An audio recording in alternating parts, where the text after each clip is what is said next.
One man who knew the dangers only too well is Aman Jabi, who was at the forefront of digital development in Silicon Valley, California, for 25 years. He left when he recognized the dark side of surveillance technology, choosing instead the peace and beauty of Montana. He's an expert in facial recognition. It's a technique that is used to uniquely identify the biometrics of any face. So, in a device like your smartphone, and most modern smartphones in the last 5 or 7 years, they have a 3D camera module in the front of the phone which you cannot see. Within that module is a near-infrared projector which projects tens of thousands of dots on your face. Those dots are then distorted based on the contours and the features of your face, and there's a near-infrared camera then takes a picture of that distortion, captures it, and then reverse engineers the exact profile of your face. In the longer term, facial recognition will be used to unlock your digital identity, which is going to be a tool of control for the agendas that are coming down the pipeline. Elements of that control are already with us. Alexa, good morning. Good morning. You are never alone in your home, and this is why. All your devices at home and all smart appliances, they are all connected on a wireless network. Many of these devices will have cameras, many will have microphones, and so they are monitoring everything all the time.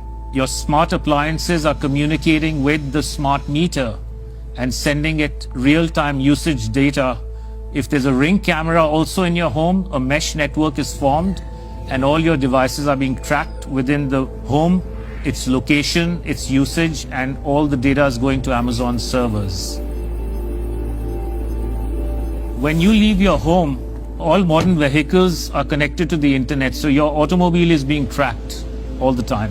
When you're going under a string of smart LED poles and smart LED lights on the highway and in the streets of your towns and cities, those form a wireless network and are tracking your vehicle. They are tracking all the devices on you, from smartphones to smartwatches when you're walking on the streets.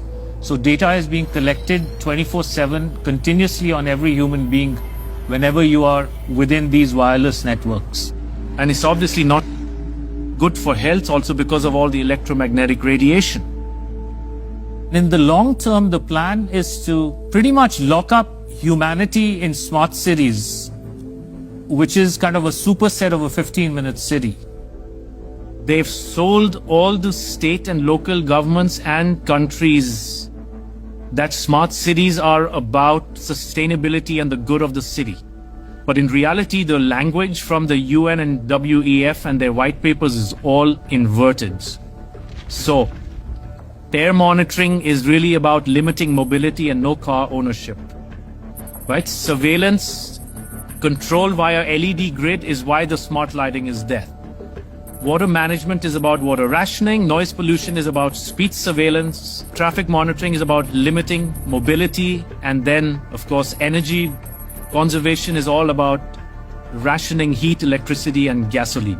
Another concept one should be familiar with is called geofencing, and that's, think of it as an invisible fence around you, where you cannot go beyond a certain point, and that will be related to your face recognition, digital identity, and access control. Your smart contracts, SoftBrick can turn off your digital currency beyond a certain point from your house. Our world has been turned into a digital panopticon. That means you can be monitored, analyzed, managed, and monetized. Surveillance capitalists are already making billions of dollars selling our information to big corporations, because this kind of detailed knowledge enables them to predict and influence our behavior.